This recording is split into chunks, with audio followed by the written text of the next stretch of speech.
que reduzcan funcionarios públicos, tira alguien también una receta económica. Que de hecho que el impuesto selectivo al consumo se viene reduciendo de manera temporal en estos últimos meses, como una medida. Le escuchaba hace unos días también a la gente, a otros también de Hacienda decir, por ejemplo, que van a seguir manteniendo el mes que viene posiblemente también esa reducción en los porcentajes de impuesto selectivo al consumo que pagan las importadoras, pero es muy poca la diferencia que se ve al irte a comprar combustible. Igual sube el combustible.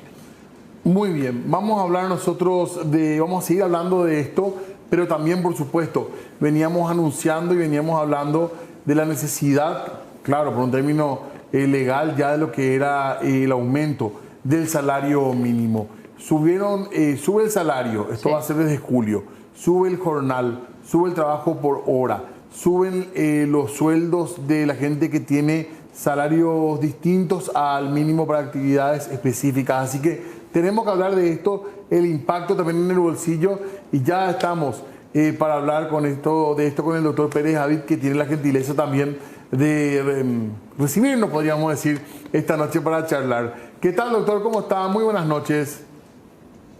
Muy buenas noches, Diego, Fernanda y Jorge. Un placer estar con ustedes y con los televidentes. Bueno, doctor, ¿qué hay que saber de este aumento del salario mínimo? ¿Qué le podemos decir a los trabajadores? ¿Va a servir, no va a servir, no se puede descontar? ¿El trabajador de IPS va a seguir pagando lo mismo? ¿Cuál es tu mirada sobre esta cuestión, doctor? Y perdón que te tutee.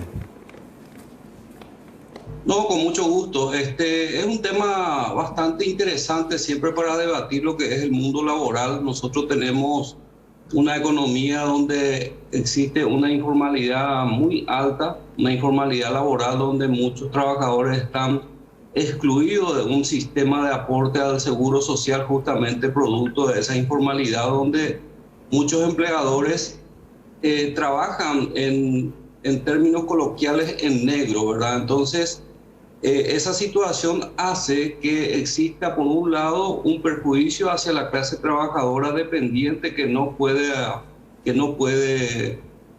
aportar al seguro social. En algunos casos incluso se le hacen los descuentos del salario, pero no se aporta. Y lo otro es que ese trabajo informal de algunos empleadores hace de que exista una competencia desleal incluso con aquellos empleadores que procuran cumplir con las normas de carácter laboral. Entonces, carácter laboral y el seguro social, ¿verdad? Porque es una carga social que lleva al empleador, que debe cumplir por normas de orden público como es el Código del Trabajo y las normas del Seguro Social. Y esta informalidad laboral golpea muchísimo a la economía, golpea en todos sus aspectos.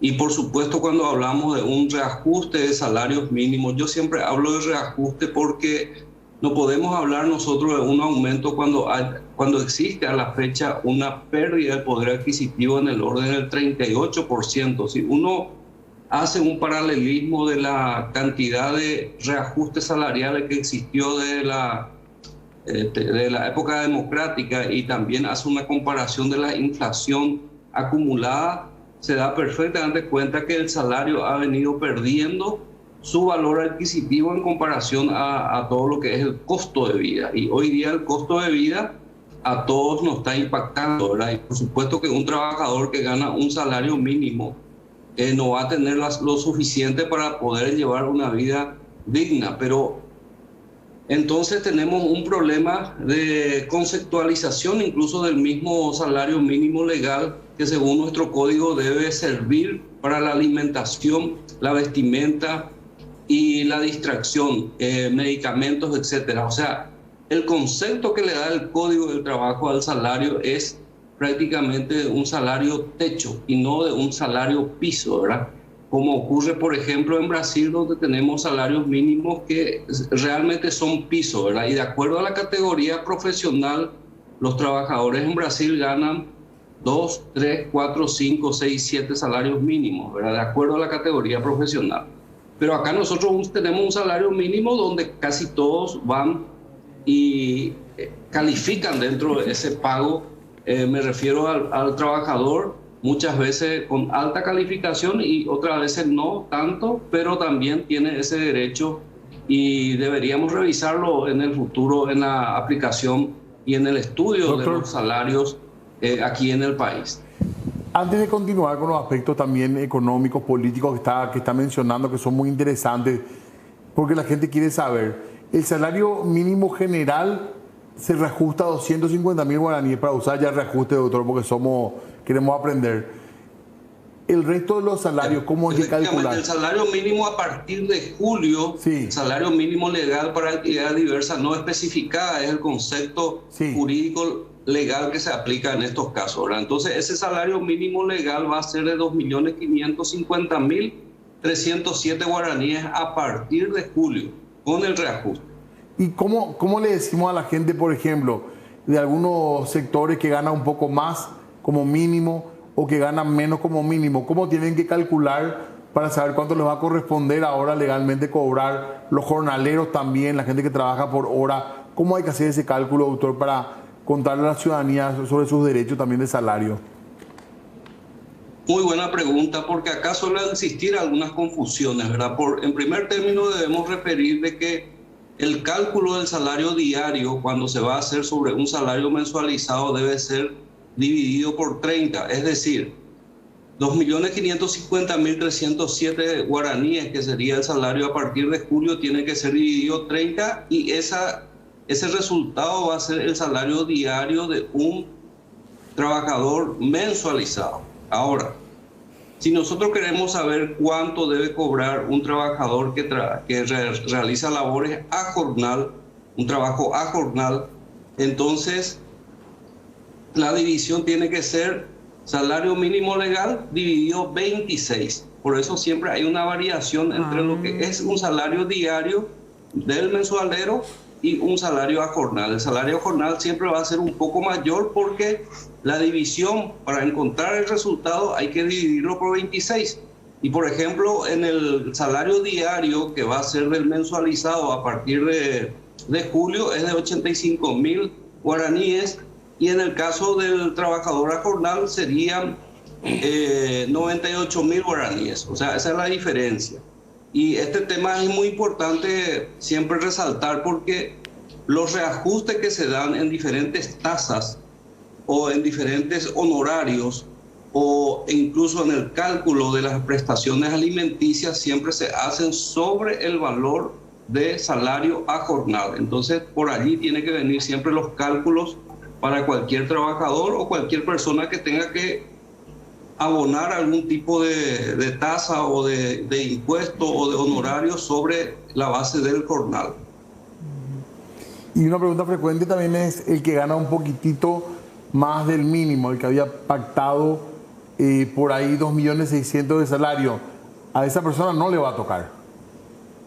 No le llega, no. Eso ya fue aclarado hace muchos años atrás por el propio Ministerio del Trabajo, porque hay que resaltar que el salario mínimo legal se dicta por el Poder Ejecutivo y luego se hace una reglamentación también de las categorías profesionales. Por ejemplo, los trabajadores que hacen trabajo de embarcación, de barcos, etcétera, los marineros, tienen un sistema de calificación profesional, los que están en la área de panadería, los trabajadores rurales, trabajadores domésticos, trabajadores del transporte. O sea, se hace otra vez una clasificación profesional, y esa clasificación es la que el Ministerio del Trabajo, a través de las resoluciones administrativas, va a ir determinando los porcentajes. Pero para aquellos que ganan más del salario mínimo, no llega el reajuste, salvo que exista algún contrato colectivo en la empresa o exista algún acuerdo dentro de la empresa donde trabaja, y sí, ahí empiezan a existir los reajustes. Claro. Abogado, siempre se habla de que una vez que sube el salario, sube el precio de prácticamente todos, por no decir, varios de los productos de la canasta básica, otros servicios también. Esto puede llegar a generar, en su experiencia, puede llegar a generar nuevamente que ese porcentaje de pérdida de poder adquisitivo aumente. Claro, por supuesto, pero aquí no solamente la responsabilidad recae sobre el salario mínimo legal. Nosotros estamos en la región, y yo diría a nivel mundial, con unas fuertes alzas que están incidiendo bastante en la economía, pero sí, efectivamente, siempre existe los famosos remarcados de precios cuando existen algún tipo de aumento de salario que en algunos casos se justifican y en otros casos no se justifican, ¿verdad? Pero en este caso, en esta coyuntura que estamos viviendo en la economía, con la alza de combustible, con una economía bastante, con una retracción económica prácticamente que estamos teniendo, lógicamente, de que va a haber inflación y esa inflación implica remarcación de precios. Doctor, acá preguntan, la bonificación familiar, ¿a quién le corresponde y si también debería subir? Creo que es la asignación por hijo, no sé cuál es el nombre correcto en términos legales. En el término legal, la asignación familiar, la gente lo conoce como bonificación familiar, pero la asignación familiar se fija sobre el 5% del salario mínimo legal y pueden percibir los trabajadores que ganan hasta 2 salarios mínimos.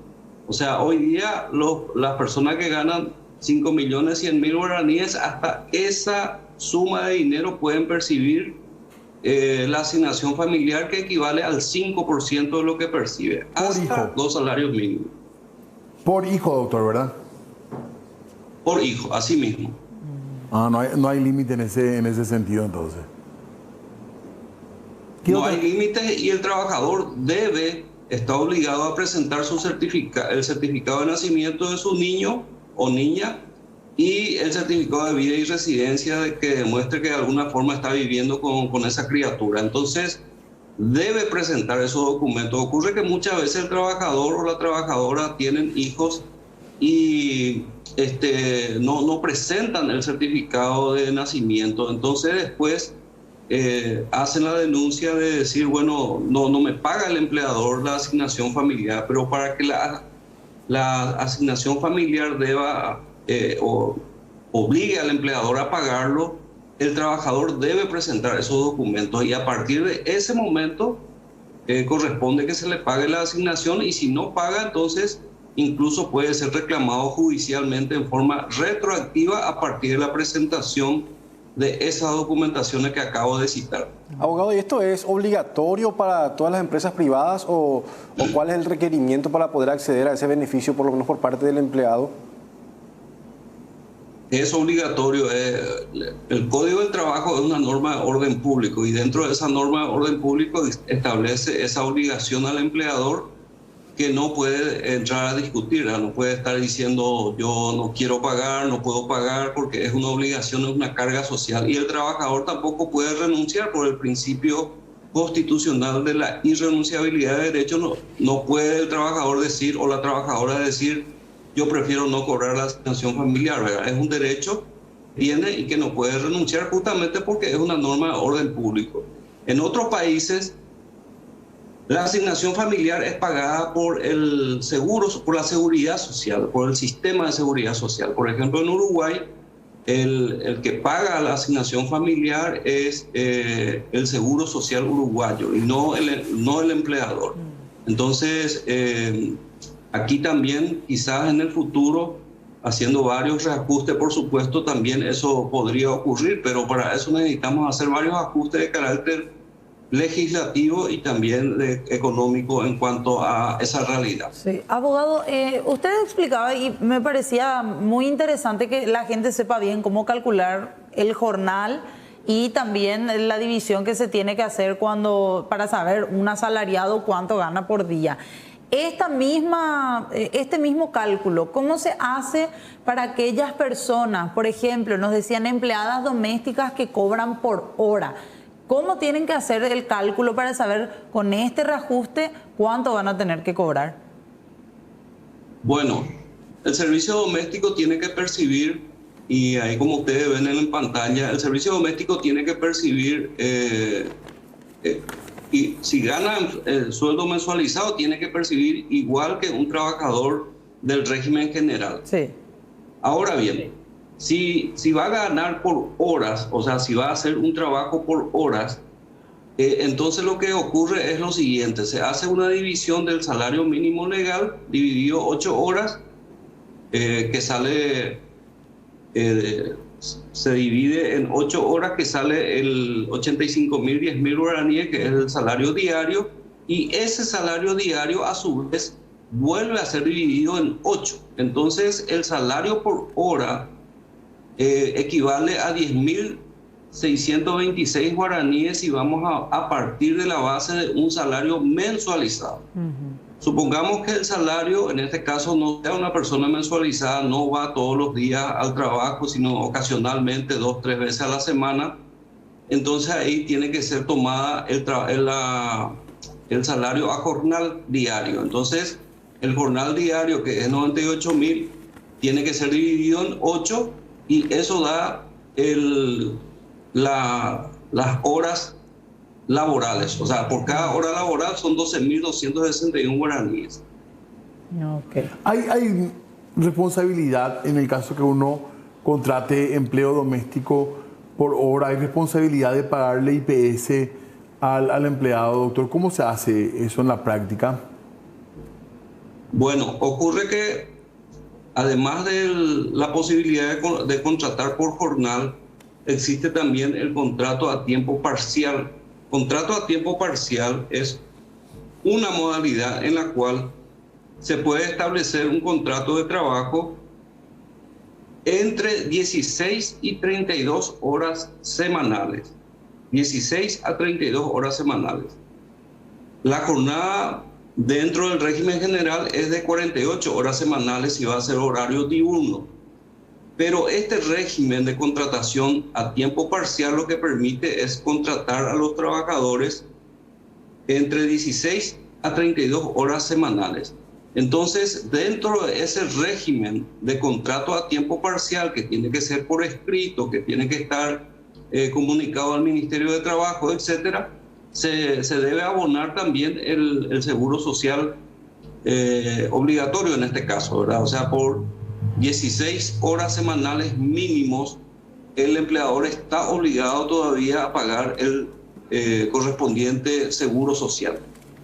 Doctor, ¿quién más se ve beneficiado con el reajuste? Hablando de jubilados, pensionados, ¿a quién más le toca como para saber también sobre sus derechos? Bueno, normalmente lo que ocurre es que el salario mínimo está indexado, o sea, todo lo que tenga que ver con cálculos de reajustes, en su gran mayoría está indexado, está conectado al salario mínimo legal. Cada vez que sube el salario mínimo, eso por supuesto va afectando también a otros segmentos de la sociedad. Y por supuesto que allí ya depende de cada caja previsional. Por ejemplo, el IPS hace su reajuste en forma anual también para el tema de los jubilados y las otras cajas previsionales de acuerdo a sus respectivas cartas orgánicas, ¿verdad? Entonces, acá corresponderá a la gerencia de prestación del IPS hacer este nuevo cálculo ahora en su momento en base al reajuste del salario mínimo para tratar de adecuar también una justicia en cuanto a pago de haberes jubilatorios y de pensionados. Bien, bien, doctor, gracias por el tiempo. La verdad que es muy interesante. Estábamos compartiendo, de hecho, una tabla que usted había realizado para tener también un poco de idea de los jornales y todo, que siempre la gente nos pregunta. Y como siempre que hablamos de derechos laborales, hay un montón de consultas. Doctor, ¿hay algún número, algún lugar donde la gente le pueda consultar a usted, ya en sentido profesional, digamos? Bueno, le doy el número de celular, que es donde más pueden ubicar, el 981-759-220. Así que siempre estamos dispuestos a orientarle a los trabajadores y a los empleadores también cuando requieran algún tipo de ayuda profesional en cuanto al ámbito laboral. Con mucho gusto. Gracias, doctor, muy amable. Gracias. A ustedes. Muy a amable. Ustedes. Eduardo Pérez Avid hablando con nosotros. Qué interesante el tema del derecho laboral. De hecho, la ciudadanía o los televidentes están preguntando muchísimo. Y creo que es bastante interesante porque con esto vamos aprendiendo de a poco todos nosotros y también la audiencia, ¿verdad? Para saber y conocer a fondo estos derechos que nos corresponden como trabajadores. Exactamente. Y ahí me recordó nomás, porque viste que hacíamos la vez pasada el cálculo del jornal por hora otra vez, y vos me decías 10.000, yo pensaba, no, es 12.000, y ahí está... Por eso se ajusta el número. Claro.